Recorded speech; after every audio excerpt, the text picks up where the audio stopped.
Hello friends, welcome to Sara's vlog. இன்றைக்கி நம்ம என்ன பார்க்க போகிறோன்னா காலிஃப்ளவர் பக்கோடா. இப்போ நம்ம தட்டுக்கடையில் எல்லாம் கிடைக்கிற மாதிரி காலிஃப்ளவர் பக்கோடா எப்படி சூப்பராக ரெடி பண்ணலான்னு பார்க்கலாம். அதுக்கு நான் காலிஃப்ளவர் சுடு தண்ணியில் போட்டு கொஞ்சம் உப்பு மஞ்சத்தூள் போட்டு 2-3 மினிட்ஸ் வச்சுட்டு அதில் இருக்கிற பூச்சி இதெல்லாம் எடுத்து க்ளீன் பண்ணி சின்ன சின்னதாக கட் பண்ணி எடுத்து வச்சுருக்கேன். அதுக்கு தேவையான பொருட்கள் என்னென்னு பார்த்துடலாம். நான் வந்துட்டு இஞ்சி, கார்லிக், பச்சை மிளகாய் இது இடித்து வச்சுருக்கேன். ஒரு ஸ்பூன் ஓட்ஸு, ஒரு ஸ்பூன் கடலை மாவு, ஒரு எக்கு, கொஞ்சோண்டு வெங்காயம், கொஞ்சம் பச்சை மிளகாய் கட் பண்ணி வச்சுருக்கேன். உங்கள் காரத்துக்கு ஏற்ற மாதிரி அது போட்டுக்கோங்க. இப்போ நான் கொஞ்சம் கடலை மாவு தேவைப்படும், இதுக்கு கடலை மாவு எடுத்து வச்சுருக்கேன். அப்புறம் உங்கள் தேவைக்கு ஏற்ற மாதிரி உப்பு போட்டுக்கோங்க. கொஞ்சம் கொரியாண்டர் பவுடர், மல்லித்தூள், கொஞ்சம் மிளகாத்தூள், மசாலா, இவ்வளோதான் நமக்கு தேவையான பொருட்கள். இப்போ எப்படி நம்ம அது மிக்ஸ் பண்ணுறதுன்னு பார்க்கலாம். இப்போ நான் சிம்பிளாக தான் இது செய்ய போகிறோம். இப்போ வந்துட்டு நான் உப்பு போட்டு தான் இந்த காலிஃப்ளவர் கொஞ்சம் வேக வச்சுருக்கேன். இப்போ இதுக்கு தேவையான மசாலாவுக்கு தேவையான அளவு உப்பு எடுத்து வச்சுருக்கிற எக்கு நான் இது மேலே இது ஆட் பண்ண போகிறேன். ஒரு ஸ்பூன் அரிசி மாவு போட்டுக்கலாம், கொஞ்சம் ஓட்ஸு,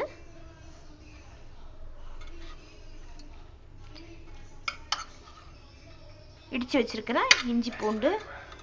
நான் தோலோடு தான் இடித்து வச்சுருக்கேன். தோலோடு போட்டோன்னா அது டேஸ்ட் கொஞ்சம் டிஃப்ரென்ஸாக இருக்கும். தோலோடு தான் எடுத்து வச்சுருக்கேன். வெங்காயம், கொஞ்சம் கருவேப்பிலை, பச்சை மிளகா காரத்துக்கு ஏற்ற மாதிரி, கொஞ்சம் மல்லித்தூள், கொஞ்சம் போதும், 1/4 ஸ்பூன் போதும் மல்லித்தூள்,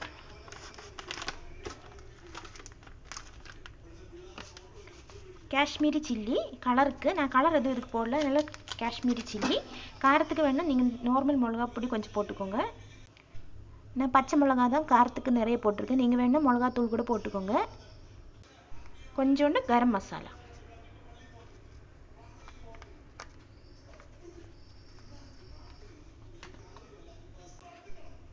கடலை மாவு தான் நிறைய போடணும், அப்போ தான் அதுக்கு டேஸ்ட்டு. ஒரு 1/4 கப்பு கடலை மாவு போட்டுக்கோங்க. இப்போ இது நல்லா நம்ம மிக்ஸ் பண்ணிக்கலாம். நல்லா இந்த மசாலா இதில் மிக்ஸ் பண்ணி எடுத்துக்கோங்க.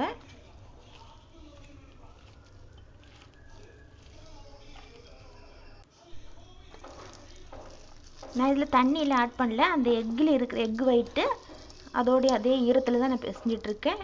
உங்களுக்கு நிறைய செய்கிறீங்க அப்படின்னா கொஞ்சம் கொஞ்சமாக தண்ணி ஆட் பண்ணி பண்ணுங்கள். நான் தண்ணியை இதில் ஆட் பண்ணல, ஆனாலும் கரெக்டாக தான் வந்திருக்கு. ஒரு 10லிருந்து 15 நிமிஷம் இது அப்படியே வச்சுடுங்க. அதுக்கப்புறம் நம்ம எண்ணெயில் போட்டு பொரிச்சு எடுத்துக்கலாம். நான் இப்போ ஒரு கடாயில் சன்ஃப்ளவர் ஆயில் ஊற்றி கொதிக்க வச்சுட்டு இருக்கேன். நல்லா சூடாகட்டும். நல்லா சூடானதுக்கப்புறம் நம்ம அது போட்டு பொரிச்சு எடுத்துக்கலாம்.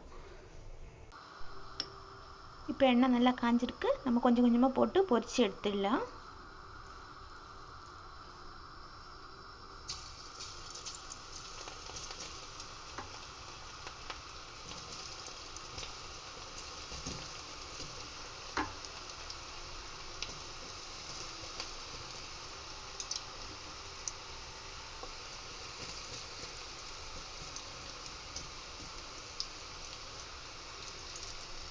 போட்டதுக்கப்புறம் சிம்மில் வச்சுடுங்க ஸ்டவ்வை. அதுக்கப்புறம் கொஞ்சம் 2-3 மினிட்ஸ் கழித்து நம்ம திருப்பி போட்டு வறுத்து எடுத்துடலாம்.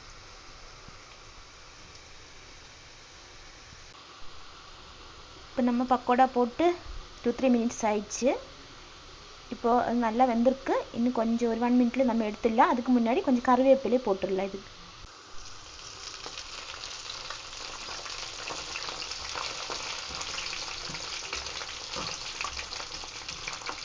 கருவேப்பிலை போட்டு ஒரு 2-3 மினிட்ஸில் நம்ம இதை எடுத்துடலாம். நல்லா வெந்துருச்சு, நல்லா கிறிஸ்பியாக வந்திருக்கு.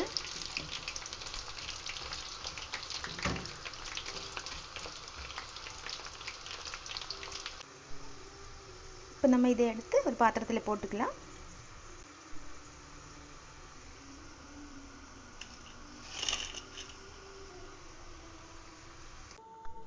இப்போ நம்ம crispy crunchy cauliflower pakoda ready ஆயிடுச்சு. தட்டுக்கடை ஸ்டைலில். இது உங்களுக்கு பிடிச்சிருந்தா லைக் பண்ணுங்கள், இந்த வீடியோவை ஷேர் பண்ணுங்கள், சப்ஸ்கிரைப்